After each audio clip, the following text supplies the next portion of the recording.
दोघांचे प्रेमसंबंध जोडून 4च दिवस झाले. महिलेने भेटण्याची अट घातली. तो तरुण खूपच उत्साही झाला. त्या दिवशी लॉजवर गेले. तरुणाने अनेक वेळा संबंध केला. पुढे जे झालं ते नक्कीच विचित्र व मन हेलावून टाकणार आहे. ढवळपूर बाजार येथील घटना आहे. वैशाली उर्के वय 35, नाव बदललेलं आहे, व सचिन गिलारे वय 22.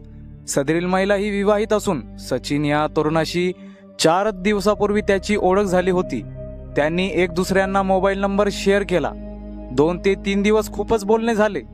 10 फेब्रुवारीला वैशालीने भेटण्याची अट घातली. सचिन हा तयारच होता. त्यांनी एकता चौक येथे असलेल्या स्टार लॉज या ठिकाणी भेटण्याचं ठरविलं. दुपारी अंदाजे 2चा टाइम होता. त्यांनी तेथेच एक महागडा रूम बुक केला. त्या दोघांत खूप वेळा शरीर संबंध झाले. वासनेपोटी सचिनने विचारच केला नाही की आपण जे करत आहोत त्याचा परिणाम आपल्याला भोगावा लागेल. त्यावेळी वैशालीने काही तासात सचिनला 7 ते 8 वेळेस संबंध करायला लावलं. त्यांची लॉजमध्येच रात्र घालवण्याची तयारी होती. थेट दुसऱ्या दिवशी सकाळी बाहेर पडायचे होते. पण रात्री 11ची वेळ होती. सचिनला अचानक थकवा व चक्कर जाणवायला लागली.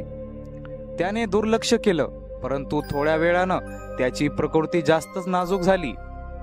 त्याच्या अंगात जराशी ताकद उरली नाही. हातपाय ढिळे पडले. सचिनची अशी अवस्था पाहून वैशाली घाबरली. वैशालीने तेथून पळ काढला. हॉटेल मालकाच्या निदर्शनास आल्याने सचिनला उचलून त्यांनी तात्काळ दवाखाना गाठला. डॉक्टरांनी तपासले असता सचिनला थेट ICUत दाखल करण्यात आले. त्याची प्रकृती चिंताजनक होती. त्याच्या घरच्यांना कळवण्यात आले. डॉक्टरांनी सांगितलं की त्याचा BP खूपच लो झालेला आहे आणि हृदयाचे ठोके सुद्धा मायनस आहे. पण प्रत्यक्षात झालं तरी काय हे लॉज मालकाशिवाय अद्यापही कोणाला माहीत नव्हते. सचिनचे वडील रमेश गिलारे यांनी लॉज मालकाविरुद्ध तक्रार दाखल करणारच होते. तर त्याने सचिनचे वडील रमेश यांना हा संपूर्ण प्रकार सांगितला. एक महिला आणि सचिन हे आमच्या हॉटेलमध्ये आले.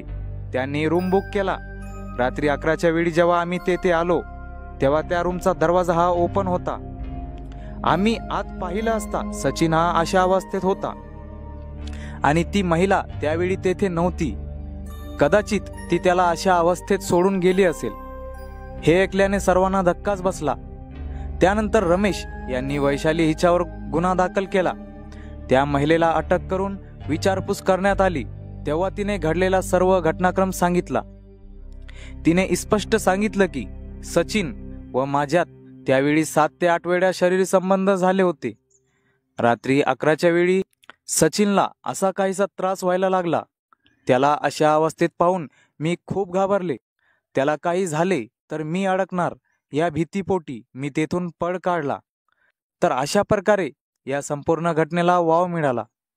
महिलेने शरीराच्या वासनेपोटी त्याला खोट्या प्रेमात अडकवलं. शरीर संबंध करण्यासाठी लॉजवर घेऊन गेली. त्याच्याकडून आपली इच्छा पूर्ण केली आणि जेव्हा सचिनवर अशी वेळ आली तर तेथून पळ काढला. खरं तर अनैतिक संबंधातून रोजच्या रोज अशा विचित्र घटना घडत आहे, जे ऐकून सुद्धा अंगाला काटा येतो. खास करून विवाहबाह्य महिलांचे अनैतिक संबंध खूपच वाढले आहे. आजकालचे तरुण हे विवाहित महिलांच्या प्रेमसंबंधात अडकत आहे. त्यांच्यावर आकर्षित होत आहे. त्यातूनच अशा विचित्र घटना घडत आहे. तर अशा विचित्र घटनेबद्दल तुमचं काय मत कमेंट करून नक्कीच सांगा. चॅनलवर नवीन असाल तर व्हिडिओला लाईक आणि चॅनलला सबस्क्राईब नक्कीच करा.